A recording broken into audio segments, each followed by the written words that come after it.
I got the idea that maybe I should actually manufacture solar refrigerators locally here. And also 2019 COVID hit. Yes, I will never forget 2019. But then also in 2019, I attended YALI. I told you, yes, I attended YALI in 2019. Oh, you joined Yes, the YALI RLC? Yes, yeah, in Nairobi.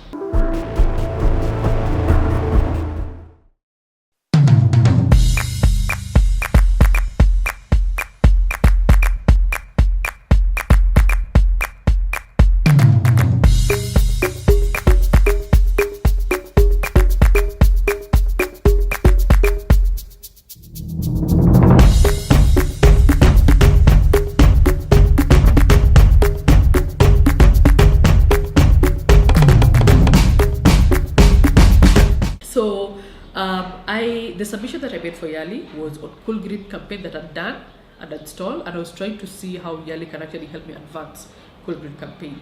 But then I also told them that I founded an NGO, Drop Access NGO, that provides clean energy solutions. So when I applied for YALI, I had so many concepts running. As you can tell, like so many things are happening all over the place. And I got accepted into YALI in 2019. It's interesting how you were able to pick up your experience from working in a kitchen. Oh, yes. And bring it into like an entrepreneurial Yeah. part of things. Yeah. So coming to YALI before you say your parting shots. Yes. So you said you joined YALI 2019. Yes. Tell me about your YALI RLC experience. Oh my goodness, I was so naive, but so full of life. I think to me, being part of YALI RLC was a very big shot to shoot then, because I did have a job that was just so stable. I didn't really feel that I could actually get into this amazing program. I also did feel like I had solutions that were actual and so meaningful then. Like I was like, who will actually look at this concept that we're developing here? Who look at us like trying to impact farmers?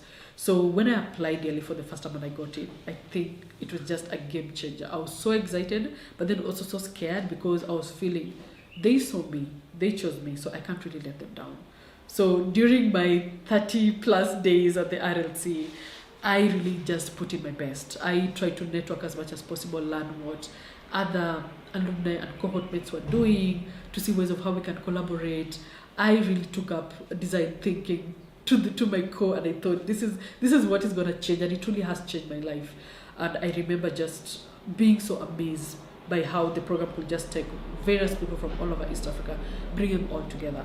I felt small and big at the same time. I felt small because the people who were doing really amazing things were so much more bold than I felt like I could be, but then I put in really my best. I participated maximally. I contributed my opinion. I spoke boldly of what I thought the energy sector should be, what social inclusion meant for me, what gender inclusion meant for me, what just inclusion meant in general. And to me, my inclusion was moral engineering and morally engineering solutions that really just ensured that nobody was being left out. And I think I had a lot of learning. It's such a steep learning curve for me, just knowing what's happening in Uganda, what's happening in other countries. Like how can what's happening there be used as a best practice learning point to what I do in Makedo, in Makwedi County. And it was a very, very enriching period. I had moments of being overwhelmed because there's so many teachings and learning that was going on. I was like, oh my God, I will never do this. I will never really create the change that I see people doing, or even what I'm expected to do here. But then I also had the moment of just really being grateful that I had been selected to join part of this program.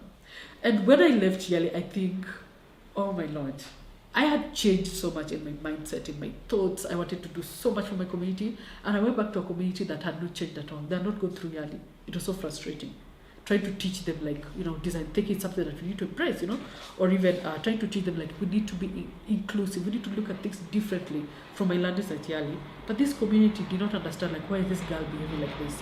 I was quite frustrated at first before I slowly just learned that at the end of the day, I'm a change maker. I can't just push this change to people. It will break them. And I realized that I had to be the leader at this point to communicate this change that the community needs to embrace, but then also communicate to them in a way that does not break them, but onboard them to actually follow suit. So I had to be the exemplary leader who implements the change first to let others emulate and copy. And I think that really helped me also with coping with the newness of I have all this energy, but the environment is the same. But then during my time at RLC, I really made a lot of friends from my cohort from different countries, and we keep a close contact. I've been able to work with some of them on various projects. Some have actually helped me build my company by doing like posters for community events that I had, or even we collaborate to do mentorship and community talks, which is really, really important, because then it's not really a program that ended when we left each other at KU, but then it's a continuous impact development for people who've been impacted by YALI to now in the world. So I'm close to some of key members who are in my cohort from YALI.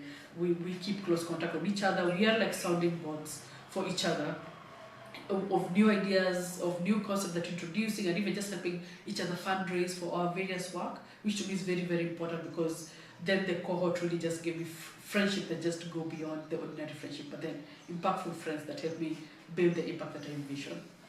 Yeah, and through YALI, have you been able to interact with fellows from other exchange programs? Yeah, through YALI I've been able to interact with fellows, fellows from other exchange programs like MWF. I have also so many friends and networks in MWF. Through YALI, I met somebody who I briefly partnered with to do a water project in Makini County. He's called, what's his name? Currently he's the CS for trade in Makweni County. Gosh, I forgot his name. You can just refer to him by his title. Yes, he's currently the CS for trade in Makweni County. And I remember there's a time we were actually trying to get his company then to do solar water pumping solutions for large scale in Makweni County, starting with farmers, and we were able to develop concepts. Some of them actually went through some funding programs, then we all went our separate ways. So I think that there was also just so much opportunities to also just drive impactful change from the cohort and the network from YALI. But then also through YALI, I also was able to get into the Tech Women program, because a YALI alumni actually introduced me to the Tech Women program and helped me with my application, reviewed it, and also referred me for the Tech Women program. And I'm also an alumni of the Tech Women, thanks to YALI. Oh wow, so you got to go to Silicon Valley? Oh yes, I went to Silicon Valley. Okay, tell us a bit about that. Oh my god, Silicon Valley is mind blowing.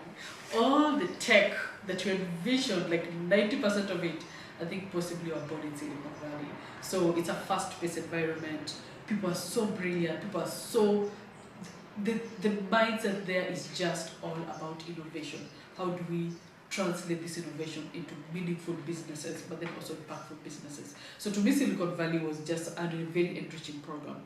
I was actually being mentored at Berkeley Lab, the Berkeley Energy Lab, that is based in Berkeley, next to the Berkeley University. And my mentors are still my friends till date. They help me out with the mentorship at Drop Access, with refining Vaxbox to be a better product. Some of them are engineers, some of them are just social entrepreneurs. So I really learned so much from the connection that I made in Silicon Valley. I think the biggest thing that I'm truly, truly, truly grateful for YALI is teaching me design thinking.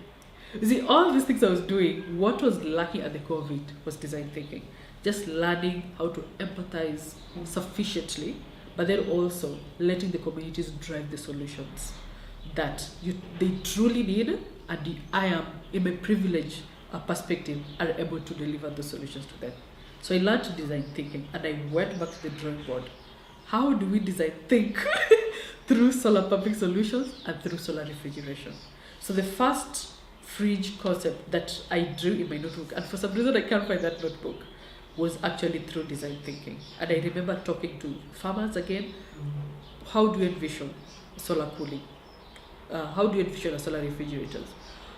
They told me, we want a solar refrigerator we can actually use at home, collect milk, but then also you can also take it to the cooperative. Then I thought portability is a very great concept about it. We want a small solar refrigerator because they thought small is cheaper. So they were like, okay, fine, that also marries into portability. But then the solutions in the market that are available off the shelf are not that small to the scale that they actually truly need it. These families are not so large. Somebody has like 3 cows, they get like 10 liters. So they needed something in the range of a small solution that still just meet their needs, but then it's also affordable and also portable. So the first portable fridge development and the design was actually meant for farmers. And during this period, I attended YALI, learned design thinking, did a lot of interviews with farmers, with the people in the communities, even household, because I thought this is a solution that can actually be used in the houses. Interviewed so many people, and through design thinking, we were able to come up with truly this solution needs to be portable. It needs to be mounted on the motorbike and the bicycle as by what they asked. It must be driven by solar because these guys do not have electricity. But then also it must be affordable and accessible and rugged, given all these places that we're going to, some places they just no roads. So the first design for portable solar fridge was actually meant for farmers.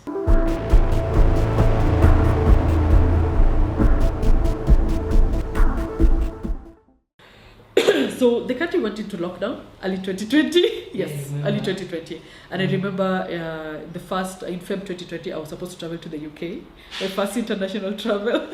Yes, I was a finalist for a program called Booking.com Technology Playmaker Award. I'd actually submitted to them the concept that I'm building a portable solar fridge, and they were so excited about it, and I was a finalist.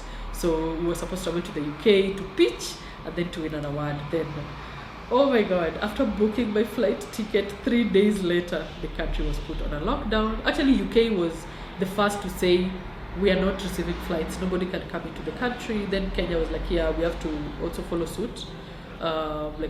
Things just happened so fast, and I never really got to travel to the UK to attend or rather pitch at the Technology Playmaker Award. Everything was done virtually. I did win, but then actually it just made me realize, oh my God, the solutions and the ideas that I have are actually award winning, and I should possibly pursue them.